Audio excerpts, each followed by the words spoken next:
Thank you so much for joining us today. Thank you.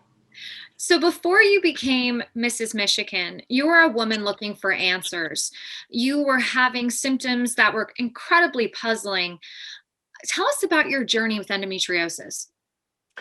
So, when I was 16 years old, I started having severe abdominal pain. I spent a lot of time in and out of the physician's office. My OB, she just kept telling me that it was just part of being a female and that I would just have to pretty much suck it up and just keep going on with my day. I just knew something wasn't right. So, I was spending time in the ER. ER doctors were saying that it was a flare up of my gallbladder, that it was possibly my appendix, that we would have to do more testing. And I went through a lot of different testing and they just couldn't figure it out. And so, by the grace of God, I always say, by the grace of God, I, one morning in 2002, woke up and just it took it to a completely different level where I was in severe pain. And I called up my OB. They did an immediate ultrasound and saw that I had a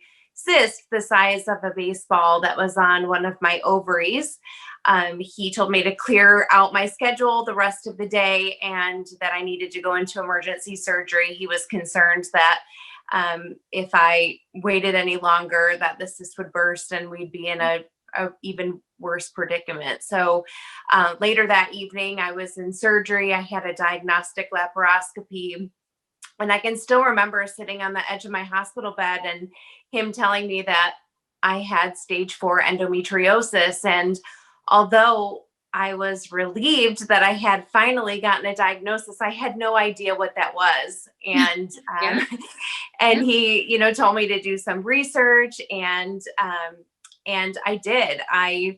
Once I was up and back feeling a little bit better following my surgery, I did a lot of research online in regards to endometriosis. But in the back of my mind, I always remember him telling me that should I ever want to start a family, that I would need to undergo fertility treatments. And so, being a senior in college and I was in nursing school, starting a family was the last thing that I wanted to, really think about. So I was just more concerned about, getting more information. And so I reached out to different organizations to see how I could get involved. And one of the ways was that I could start talking into schools, and so I started doing that. But I was just so thankful that I had finally gotten, my diagnosis. But the next step was finding out what is endometriosis and what took so long for me Well, to get that. so how many years was it from when you began experiencing symptoms to when you actually got that aha moment of, I actually have a classified illness? So it was 5 years and 8 different physicians that I Eight. had gone to before I finally got my Can you repeat diagnosis. that? 8 different physicians. And can 8. you tell me what their specialties ranged in? Because you said there was gallbladder, appendix possibilities. Yes. So I saw a general surgeon. I saw, obviously, my OB. I saw multiple ER doctors. You name it. I just feel like I had seen them, and yet no one had any clue of, what it was that I was experiencing. It was just, I'm sorry, it's part of being a female. You're just going to have to suck it up and deal with it. And that's not the case. I mean, as a female, we know our bodies. And so, that has what has really empowered me to use my voice to get the message out. Well, and like you said, when you heard the diagnosis for myself too, I heard the word endometriosis one time in my life before that. And it was because a teacher of mine had a daughter that had it. But other than her telling me, oh, my daughter has endometriosis, no idea what that could relate to. And same with you. I was someone who just had quote unquote bad periods and thought Mhm. it was part of the natural cycle of being a female. No one ever said, no gynecologist that I saw ever said, oh, this actually could be an illness. It's not normal to be in debilitating pain. It's not normal to be bleeding every 7 days, heavy cycles. Mhm. And I think that, and I always say knowledge is power, but Yes. young girls, young females are not equipped necessarily within the school system, and being educated by their doctors and school nurses and their parents, because it hasn't been on the forefront of a discussion yet. We know 1 in 10 women in the US alone, 1 in 10 individuals in the US alone. So when you started talking to students in schools, what was the reaction? They couldn't believe it. I actually start out the conversation with having them count off. I have number 1 and number 10 stand up, and I tell them to look around. And I tell them, these are people who truly will have the disease, 1 in 10. And yet it's so unheard of people not talking about the illness. And so they're actually shocked at the fact that this is so prevalent, but yet they never hear about it. And one of the things that, I bring attention to is I'm a registered nurse. And when I was diagnosed, I was a senior. I was finishing up my studies. I was getting ready to graduate, but yet I didn't even know about the illness. And to me, not only do doctors need to know about this illness, but nurses need to know as well, and other medical professionals. And so, I speak out in regards to my profession, and, speaking to schools in regards to making sure that this is a topic during women's health that you're speaking about, so that when they hear the word endometriosis, they know what it is. Why do you think, and this is a very broad question, but why do you think it is that endometriosis awareness has not been on the forefront in our society? I wish I knew, because I think that's the $1 million question. I just feel like, it's just not something that is educated on in medical schools or in nursing schools. It's just kind of one of those things where you get a little paragraph. I remember in women's health looking back in my textbook and seeing that there was a very small paragraph. And I brought that to the attention of my instructor of, this has to change because it's so prevalent. And I wish I knew why it was, because I feel like that's the $1 million question. But with more people speaking on it and more celebrities being diagnosed, my hope is that, this will be just in the past, that people don't know what it is, that when they hear the word endometriosis, they're like, yes, I know about that. And when you mentioned celebrities, we've had over the years, Padma Lakshmi obviously was co-founder of the Endometriosis Foundation of America. You recently have Olivia Copo coming forward, Lena Dunham's Yes. been a big advocate, Julianne Hough, just to name a few. But do you think the more public figures come forward and talk about this disease, it's helpful? I do. I think that it brings, specifically right now, during COVID and social media being at an all-time high, and people hearing the stories. You brought up Olivia Culpo and her sharing her stories.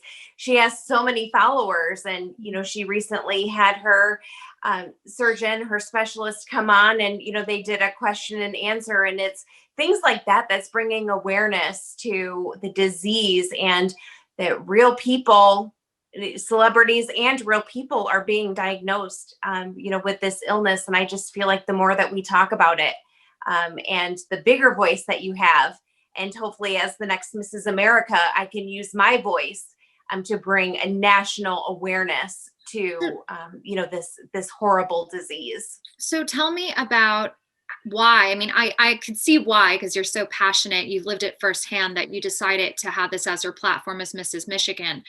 But what was the reaction?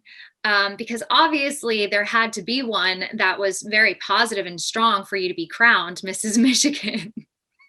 Yes. So, it's funny when you start talking about it, more people are coming to you and saying, thank you so much for bringing this to the forefront. I have struggled with this for so many years, and I'm so thankful that you are using your platform to bring awareness to this. And so it's been very positive. I've been able to share it with the judges in my interview. I've been able to share it through social media. And it's been really powerful to me to have women reach out to me and say, I've struggled with this for years. What is your suggestion, or how did you get through it? And so I'm able to share my story, and hopefully help, other women get their diagnosis sooner if they haven't gotten one. But, you know, helping to empower women to seek out, the diagnosis that they deserve is truly what my year is all about. And hopefully I can help at least one person.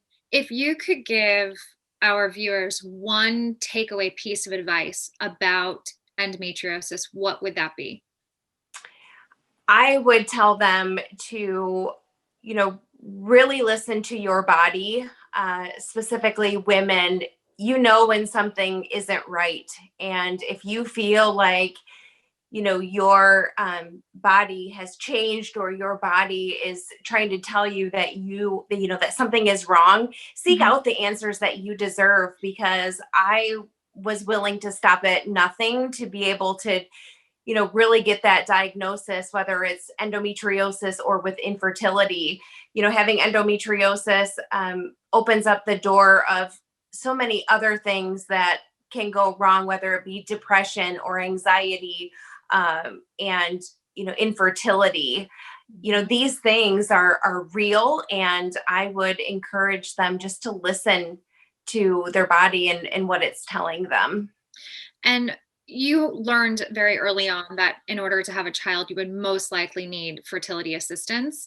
Yes. That's a crushing blow to anyone who wants to have children. And also, even for those who are not sure, it's always nice to have the option. You don't want a disease to rob you of that. Um, what, if you don't mind sharing, of course, what was your process in order to have your daughter? Yes, so I have been married for 7 years, and when I met my husband, I was very honest with him, and I shared that I do have, stage 4 endometriosis, and that if we ever decided to have a family, that it would take some medical intervention. And so, we started.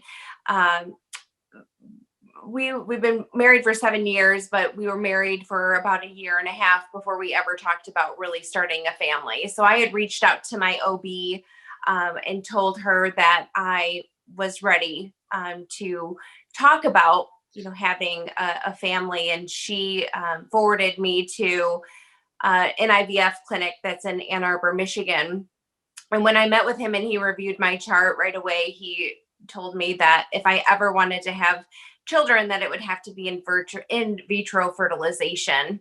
And so that is, if you've ever gone through it, it is a very tough process, not only financially, but emotionally, physically. The shots that you have to take, the medications, the being on a strict schedule. And, my husband was with me the entire way. He said, we're going to do this, and we're going to do this together. And so we did, and it wasn't successful. And that was very hard, because here you're being told, in order to have a family, you have to have in vitro, and then for it to be not successful, was really, really hard. It was hard on me emotionally, going through the process, and then, it not being successful. And, meeting with the physician afterwards, he said, we're going to have to do this another round. And I wasn't willing to take his word for it. So I actually, again, did some research. There was a physician in northern Michigan who specialized in helping women become pregnant who had issues such as endometriosis. And I met with her, and was very impressed with the fact that she listened to every word that I had to say. I had asked her if she would go in and do another diagnostic laparoscopy and see how my endometriosis was doing, and if I would ever be able to get pregnant. She right away said, absolutely. When are you available? And I said, whenever you're available, let's do this. And the following Friday, I had my diagnostic laparoscopy. She cleared out all of my endometriosis. And 2 weeks later, we were pregnant with my daughter.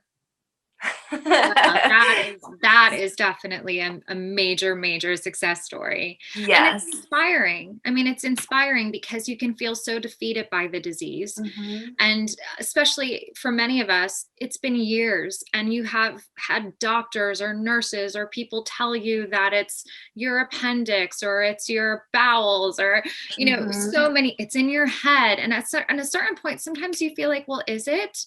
And then Right. you're on the section of trying to get pregnant, and that's also, like you said, it's just a difficult journey, and you feel so vulnerable.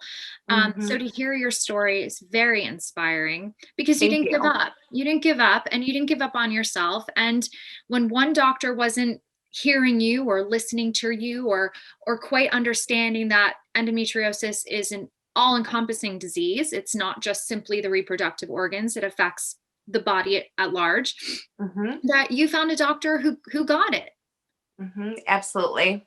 And I would encourage women, if you are feeling like your physician isn't listening to you and you have these particular needs and issues that are going on, you really need a physician that's going to listen to you and listen to what your suggestions are as well. I mean, especially if, in my case, I'm a registered nurse and I had family members who had infertility problems. And so I was very familiar. I had educated myself up to that point of what needed to happen. I just needed to find a physician that would listen. What is your wish for the future of endometriosis patients, sufferers, for the individuals that are dealing with it? What do you hope is the future of this disease for all of us? My hope is that through research that we can find a cure and that women will no longer suffer from this disease. I am a member of endometriosis support group, and it breaks my heart that every day I'm hearing hundreds of women who are crying for help, and they're asking for support because they have a family member who isn't supporting them, whether it be their husband, their significant other, just doesn't understand. And so I, my hope is that through wonderful people such as yourself and me using my platform, that more and more people will take notice, and more funding will occur for research, and there will be a cure. So no longer will we have this horrible illness that deprives women of having a family or living their day to day to the fullest. Right. Oh, well, thank you. Thank you for all the work you're doing with education, advocacy, support groups. The future is bright because we have people like you here fighting alongside of us. Thank you so much, Mrs. Michigan. Thank you, and And thank maybe you. Mrs. America. I hope so. We really need more people on a national stage, really, bringing the awareness. And, my hope is that the end of March in Las Vegas, that the judges can really see my heart and my passion and the need for someone to really take this on a national level. Well, we'll be cheering for you. Thank you. I appreciate that. Thank you. See you soon, Thank you. Stacey. Thank you.